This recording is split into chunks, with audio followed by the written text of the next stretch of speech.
Nongeye kubatuza cyane mwese mukurikirana Voice Moderi Rwanda TV dutangiye isomo kwiga kudoda season na 19 episode na 12 aho turi gukora iriba ryacu muri kureba hano. Nkuko ureba hano rero ni izi moderi, reba hano mu gatuza.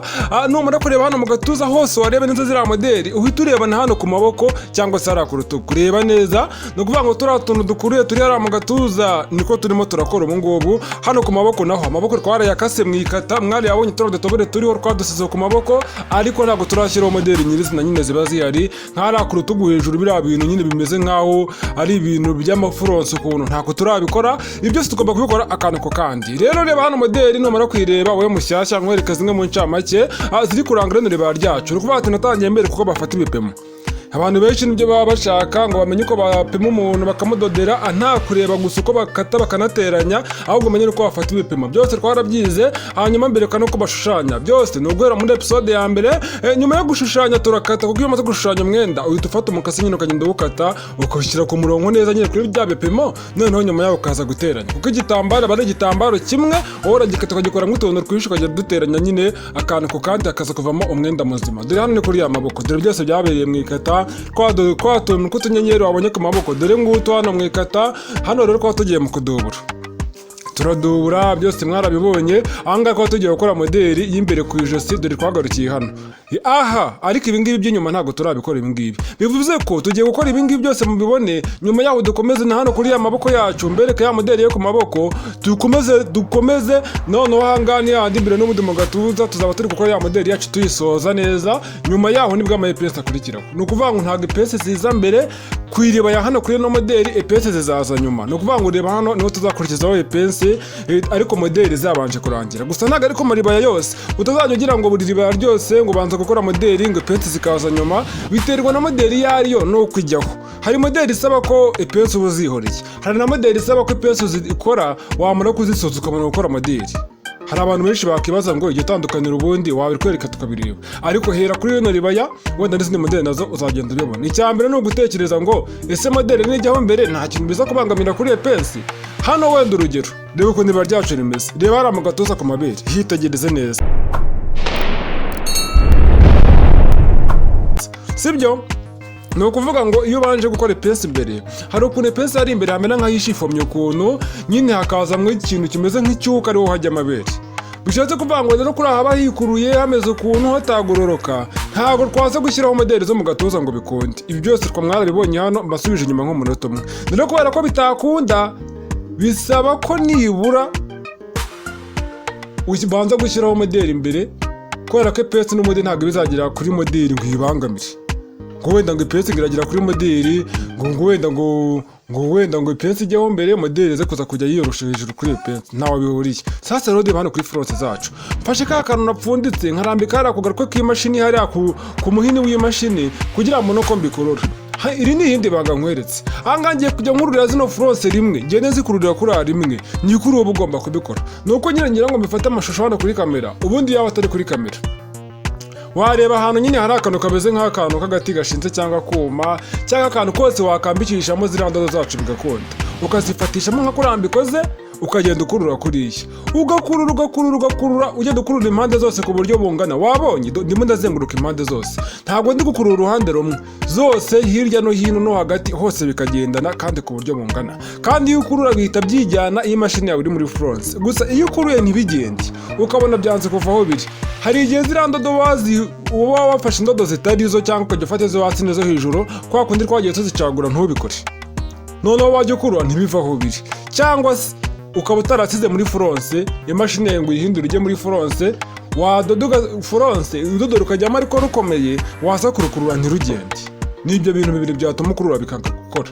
Mu gihe cyose wabikoze neza kuri twabikoze dore ngiyo urakurura bikagenda ku mpande zose kandi nakubwiye ngo ikindi kibazo hano ushaka guhura nacyo wenda utahise kubitekereza cyane no kuvuga ngo ni uguhita wihutira gukurura uruhande rumwe ukarwibandaho ugasiga urundi. Icyo gihe hari igihe ujya gukurura rwa rundi rwasigaye warutakaje cyane bikaza guteza ikibazo cyo kuba indodo zacika. Reba nka hano namaze gukurura indodo zimaze kuba ndende hano inyuma karongere mpfundikeho gato ariko mu gihe meze nkaho ngiye kugera hagati na hagati nitondere gupfundika kuko harigenda wapfundika nkaza kuzirikura ngasanga nayo napfundite kuza guhambura cyangwa se gupfundikura buriya guhambura bikaza kugorana. Bisaba ngo hano nuko ari kuri kamera niyo mpamvu ndimo ndabikorera nyine hano imbere neza ku mashusho kugira ngo mubibone, yaba tutari kumwe nakabaye ndeba ahantu nk'ururira rimwe ntabyo kwirirwa njya gupfundika. Niko umuntu aba agomba kubikora. Sasa rero ahangaha dore n'ibiriya, gusa icyitonderwa nakubwiye, indodo zose zigendera rimwe mu gukurura. Nimba ukuruye wenda hano ku ruhande no hagati yagende na hano ku ruhande, ariko uri kubibona, reba hano bikwereke neza. Nimba manje hirya na hano handi bigendere rimwe no ku ruhande hose bigendere rimwe. Ikosa ribaho nakubwiye ngo nuko ushaka kurura uruhande rumwe hakaba hari uruhande rwatakara, cyangwa se indodo zose nturebe ko ziri gukururika neza, ukaza gusanga muri nyuma hari akadodo wataye. Icyo gihe kugira ngo akurure byakugora, akenshi uhura n'impanuka zo kuba rwacika. Kuko uba ugiye gukoresha imbaraga nyinshi kugira ngo urukurure, kandi byamaze kwizinga bikagorana. Rero iyo bicitse aba ari ibibazo. Nukongera ugahita ukuramo zino zose ukazumva neza. Nuvuga ngo amahitamo ya mbere ni ukuzisubiza inyuma ukazisubiza uko zari zimeze, kuri ako tumaze gushyiramo furonse bigakunda nta kibazo. Bibaye bitari bukonde zose zikuremo zose wongere ukirimo furonse bushyashya ngo wumva nayo ibyo bintu numva wabikora. Abenshi bahita ko biheba bakavuga ati ibintu ndabisubiramo bishobore koko. Ni ukuvuga ngo rero hano ndakomeza kuriya, kandi nkubwira ati wowe utarajya muri groupe, wowe utaranyandikira ngo ushyire muri groupe, sinzi ikintu utegereje ari iki. Abantu benshi mumaze iminsi munyandikira mukambwira ngo iyi moderi rwose iri somo narikunze, ngo ariko se amasomo ya mbere wayampaye, njye ntabwo nayaguha. Wenda si uko nayafunze ngo ntimuyabone, hano kuri YouTube arahari. Njyewe mpita ko nkubwira ati jya kuri YouTube ujye kuyareba. Nta nubwo najya kwirwanya shaka pe ngo ndakoherereza reka. Kubera iki? Buri munsi banababwira ngo mujye muri groupe. Nk'ubu ngo wasanga wowe wabyirengagije, kandi amasomo niko ari gusohoka. Ejo bundi namara kuba menshi ati neza ya mbere ari hehe. Nicyo kibazo rero. Nyandikira umbwire ngushyira muri groupe. Nawe umushyashya rero icyo nagufasha ni kimwe, nguhereza izina ujya gusacinga kuri YouTube, nimba ari episode ya mbere ugahita uyibona. Ariko ibyo kuvuga ngo nyigukurire nyiguhe ntabyo ngiye nkora, ntabwo nabona uwo mwanya kubera ko bamugiye mu gutunganya amasomo yandi. Uhabonye hano, reba hano nk'akari akadodo ko hagati nyine hari ukuntu ujya kureba ukabona hari akadodo katakuruye neza, ariko gutya biba biri kugendana ntacyo biba bitwaye. Reba kandi ikindi kintu nshaka kugira ngo hano nkwereke ni ukuvuga ngo uba ugomba kumenya ko furonse ahantu hose zagiyemo ku buryo bungana. Hari ukuntu furonse zijyamo ukabona hamwe zirimo nyinshi, ahandi ni nkeya, ahandi ntazo, ahandi watitse cyane urakabya. Ni ukuvuga ngo uburyo wakuruyemo ku mpande zose bugomba kuba bungana, nibwo ziba zisa neza. Iyo ugiye kubisumbanya nibwo ujya kureba hamwe ukabona ziratsitse, ahandi ni nkeya, ahandi ziraringaniye, ahandi ntazo, ahandi mu kadodo kamwe ntibugeze ugakurura. Icyo gihe ndakubwiza kuri iyo moderi yawe ntabwo yabisa neza, waba wanayishe kare.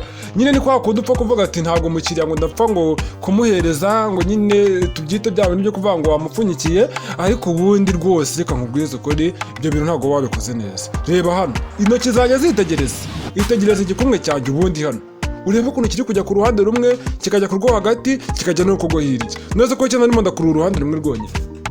Itegereza, ni mpamvu hano abantu mwese munyibutsa abantu bambwira ati shange intoki zawe rwose reka nkubwize ukuri uburyo usobanuramo intoki rwose babona ari sawa. Murakoze cyane rwose abantu mwagiye mubimbwira barahari. Nyine ngewe hano ntabwo nita ku bintu byo kwigaragaza mu maso, ndumva atari ngombwa rwose. Ntabwo ari ngiye muri kwiga ibyo hano ndi kubereka. Rero hano n'intoki nazo yaba byakundaga ntazo ntazo mwabona, ariko kubera ko nyine arizo zimfasha kugira ngo mbereke ibyo mbereka, ntabwo nabura kuzigaragaza kugira ngo nkore ibyo nkora mubibone. Siko se biba bimeze. Ndakomeza nkurure kuriya rero tunaganira ducishamo tuganira, uretse ko kurura ndakomeza mbisobanure ni iki kindi nabivugaho. Icyo nzi cyo byarwara episode imwe, byarwara episode ebyiri, byarwara eshatu, ndabyerekana akantu ku kandi, sindi mu bitaruke. Uko wabigenza kose sindi mu bitaruke. Wowe urambirwa, wowe urakara, ndagira ngo umenyeshe ko n'ubundi bawe uri kubikora ari ukwiga bisanzwe, ntabwo wabitaruka. Nuko ushaka kworohereza hano, kandi ntabwo byaguhira pe. Ibintu byo kworohereza hano ntabwo ngibishyigikira. Kandi ikindi niyo yaba ari ikirakuri gukora, cyangwa se wenda umuntu yagoye nk'akazi nk'umukiriya runaka, ntabwo n'ubundi waza ngo bitaruke gute se, none se wataruka zikikurura. Hano rero nibishaka bikora no episode bizane n'iyindi akantu ku kandi. Wabibonye? Ni kuriya. Nkomeza kubwira n'abandi bantu bajya banyohereza amamoderi ngo nyine ngo bafite ibiraka byayo, ngo nayo nyigishe, ngo naba mbafashije, ngo ni ukuri. Ndagira ngo mbabwire nyine mbiseguraho, kubera ko ibyo bintu nyine uruhande rumwe birakunda, kuko tuba tunaziga. Bako banza urebe hano gatoya. banza urebe no kuvuga ngo difference zacu zagiyemo. Urabona ko rwose zinyanyagiyemo neza nta kibazo, nka kwa kundi nazikoretse kuri ya kanzu. Hari abantu bazirebana gutya bakazigashya ngo ntago zegeranye, ngo zirandodo, ngo harimo imyanya. Yewe abantu rega baragaya, kandi ukabona wadukoze neza, ariko ukabona wenda hari nk'umuntu hano uri kwiga akavuga ati yewe sheri hadutuburiye arakabya pire kuri zitandukanyije. Ariko ku rundi ruhande haba n'undi muntu uvuga ngo mbega ukuntu twegeranye, ngo mana yanjye ngo iriya myanya sinayibasha kuyishyiramo. Gusa ubwo nguko koko urabona ziriya ndodo nazishyiramo zose naba nabirambiwe. Nibura hano nashyiramo nk'indodo 5 cyangwa 7. Urumva izo ndodo ntizibaho. Ni ukuvuga ngo hano rero umuntu akora force mu buryo butandukanye. We cyane nuko nkwereka gusa bazishyiramo gutya, bazikurura gutya. None urabona ko abantu bamaze kuzishyiramo hose, zamaze kugeramo. Kandi ntabwo wihutira gukata ziriya ndodo zasagutse ku ruhande, kubera ko ushobora kuzikata ugahura n'ibibazo kwa kundi ujya kuzitera ku mwenda, bikaba ngombwa yuko force uba wazikuruye cyane ushaka kongera kuzisubiza inyuma. Wajya gusubiza inyuma ukabura indodo zizakira kuko uba wazikase. Icyo gihe ibibazo bikubaho zose wazisubiramo pe, ni ukuzica. Nose kuko indodo waba wazikase urasubiza inyuma ziringaniza n'umwenda gute kandi wazikase? Nyine iyo usubije inyuma zikabura indodo zihita zivanamo, bikamera nk'ayo igitambaro gisanzwe kitarimo force, kandi urumva ntabwo moderi yaba ikonze. Hano niho mpita nkura no ku rundi ruhande. Nuvuga ngo uruhande rwa mbere nageze hagati na hagati, uhita uhindura ugakora no ku rundi ruhande kugira ngo bose bigendane. Ibintu narabigusobanurira mu episode yagiye abaza, ndakubwira ngo birabujijwe gukura force uruhande rumwe gusa, kubera ko muri cya gihe ugiye kwitera ku mwenda ntabwo wamenya ngo uzabanza uruhe ruhande. Hari igihe biba ngombwa yuko ukenera gusubiza inyuma uruhande utegeze ukurura. Wajya kurusubiza inyuma ukabura indodo zakira wa mwenda ugiye gusubiza inyuma, wazibura bikakubana ibibazo. Rero hari abantu babona bazibuze kuriya, bagahita ko bareba hahandi indodo zavuyemo, bakagenda basunika umwenda bawegeranya bapfa kuwupfunyikanya ukuntu babibonye, bakawutsindagira ngo force zigaragaza nubwo nta ndodo zazo zirimo, ngo kugira ngo batajya gusubiramo. Ibyo bintu nyine birumvikana ni ibibazo gusa. Ibyo bintu bihita byigaragaza rwose. Niyo wakibamwe akantu kangana na rimwe ku metero yacu y'abatayeri, kariya kantu buriya karagaragara nako. Ni ukuvuga ngo uba ugomba kwirinda ikintu cyose cyatumura na biriya bibazo. Nimba yewe nk'uko nkurura impande zose zikuruye gutya, bino wabibonye. Ndakomeza gutya nyine kugeza ngezemo hagati aho, reka nkomeze nsubize uriya muntu cyangwa se ntabwo ari umwe, ni benshi. Abantu banyohereza moderi bakambwira ngo mwarimu turagukunda, wigisha neza, ngo ni ukuri ngo mfite ikiraka cy'izi moderi, gusa uko ko wazigishije ngo ni ukuri pe, ngo guhera ejo ngo nzatangira kuzikora. Ndagira ngo umenyeshe ko iyo turi kwiga isomo hano rifata igihe runaka, wenda nk'iri somo ry'iriribaya, iri somo icyumweru kirashize. Video ntabwo biba byoroshye. Ubundi nakabaye mbahereza video imwe ku munsi cyangwa imwe mu minsi 2, ariko kubera ko ngiye nshaka kugira ngo kwige vuba byihute, ndagerageza nkabahereza video nyinshi ku munsi, kandi nabwo bigasa n'ibitindamo. Shatse kuvuga ngo rero iyo bitunguranye gutyo ntabwo byakunda. Hano rero ni ukuvuga ngo muri hanganira akabazo k'amajwi, hari ukuntu umuriro wari ugiye gato. Iyo bigenze gutyo hari ibintu mba ndi kuvuga ukabona ibyo nkurikijeho ntaho bihuriye n'ibyo nari ndi kuvuga bwa mbere. Nizere ko wowe wari ubyumvishe nyine uhita kubikeka nyine ubwo tumenya impamvu. Ni ukuvuga ngo nari ngiye kubabwira ku bijyanye n'abantu bampereza izo moderi ngo tuzige. Kwiga moderi bisaba kuyitegura abantu banjye rwose, ntabwo ari ibintu bipfa gukorwa umunota umwe, ntabwo ari ibintu bikorwa umunsi umwe, ni ibintu bitegurwa gusa. Iyo tumaze kuyiga ibiri aho nyine, igihe cyose wayishakira wayibona, n'undi wese yayibona. Nushaka kuyiga isegonda rimwe rwose yayiga, nushaka kuvata njyewe n'umunsi umwe nayiga. Ariko mu gihe video iri gusohoka itararangira nk'iriribaya nka kariya gakote, ntago wambwira ngo umunsi umwe iravizira turasoza, ntago byakunda. Ni gahoro nyine kuzageza birangiye, hanyuma tukiga n'ibindi. Rero wowe uhita umbwira ngo twiga iyi ngiyi, jya wihangana. Cyakora kandi ikindi wenda nakubwira cya kabiri, ni ukuvuga ngo gutegura ibintu nk'ibi ngibi bisaba icyo nakita nk'ibishoro, amafaranga. None wari uzi ko nta mafaranga, kandi ibi byose buriya reka nkubwize ukuri. Reka nkubwire nk'iki gitambaro wenda uri kureba hano nakoresheje cyavuye, sibyo? Twagiye uyu muriro siri gutuma iyi video nyine nkamera ahantu nkabona hari kubona umuriro. Rega buriya nawo umuntu afite ukuntu aba yabigenje, sibyo? Twakomeje wenda indodo ngo ntago zihenda da, akadodo ni 100. Okay, 100 ry'amanyarwanda, wenda nawe si menshi ariko arabara, sibyo? Okay, umwanya umwanya rero ni ukuvuga ngo hari utuntu umuntu aba yigomwe akavuga ati gutya na gutya erega nanjye buriya ngera igihe ngasonza nkarya kandi byose nyine ngerageza kureba uko nagerageza mu buzima bwa buri munsi nyine byose nkabihuza ku buryo nanjye inzara itaza kundiramo ahubwo nirinda gukabya kugira ngo mutaza kugira icyo mumburana sibyo. icyo ngicyo ni nk'icya gatatu. Ikindi wenda navugaho wenda kugira ngo video isohoke cyangwa se nawe uri kureba rino somo wari uzi kuri gukoresha internet, nimba utaraye download zino video ngo ibike muri telefone yawe, internet uri kuyikoresha. Icyo ni nk'icya kangahe mvuze, ni ukuvuga ngo nabyo bisaba amafaranga ya internet. Si ibyo gusa, twagiye kweditinga ibintu nk'ibyo nabyo ntabwo biba byoroshye, buriya nabyo biguhereza in progress. Hari ukuntu umuntu abikora bwa ati birimo birakorwa wenda tuguhaye amasaha 2 cyangwa 3 cyangwa 5, hari n'abo bamereza yewe n'amasaha 12 bitewe n'uko video ukuntu ireshya. Birakunda cyane rwose ngashyira video muri system A1 nkayishyiramo mu gitondo ikarangira nimugoroba, ariko izo ngizo nkunda kuzirazamo nijoro. Rimwe uruvuga ko nako mba nigomwe no nijoro na nijoro machine zikarara zikora. Icyo ni nk'icya kangahe, ubwo n'uwo muriro ugenda nijoro. Niyo mpamvu rero nkubwira ati wowe ukeneye kwiga moderi byihutirwa, iyo bibaye ari byihutirwa nirinda kukugora ngo 100% yishyure, ariko nibura make ashoboka nawe nk'umuntu ukeneye ubwo bumenyi urayatanga. Mu gihe mba ntarayitegura ngo nyibigishe gahoro gahoro mu bushobozi bwanjye, nawe make ashoboka urayatanga, noneho nka mwarimu nkakongeraho. Si bisobanutse?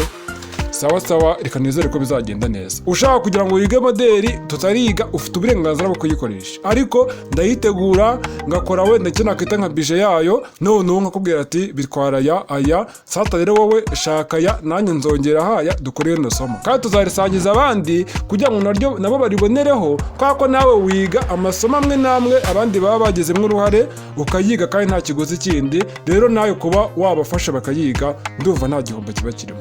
Bye bye, ni Moderi Rwanda TV. Reka tuzabonane muri episode ya 13 kandi umenyereze ko wakoze subscribe. Ikindi kintu nimero y'inkunga ngiyo ari nayo irushaho kudufasha gukora nk'ibyo byose, ugasanga nyine nguciye make andi avuye muri zino nkunga. Bye bye rero tuzakomezanya utaha.